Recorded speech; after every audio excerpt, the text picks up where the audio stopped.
যে ভাই শোনো, কি হয়েছে ভাই, কান্না করতেছে কেন? ভাই কি আর কম দুঃখের কথা, পাশের বাড়ি থেকে তেল আনতে গেছিলাম, রাস্তার মধ্যে হুচুট খেয়ে পড়ে তেলগুলো সব মাটিতে পড়ে গেছে। এখন আমার কাছে টাকাও নাই, কই থেকে আনতে তেল? ভাই আজান হয়ে গেছে, চলো আগে নামাজটা পড়নি, এরপর আমি কোনো একটা ব্যবস্থা করে দেবো।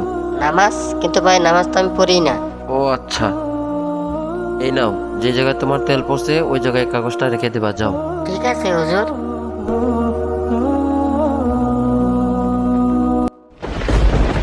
হ্যাঁ, আমার তেল ফেরত দিছে। ভাই ভাই ভাই আমার তেল তো সব ফিরে দিছে মাটি।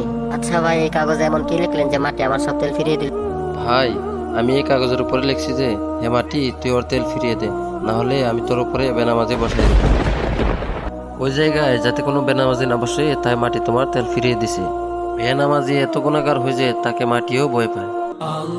এই ধরনের ইসলামিক ভিডিও পেতে আমাদের চ্যানেলটি অবশ্যই সাবস্ক্রাইব করে রাখুন।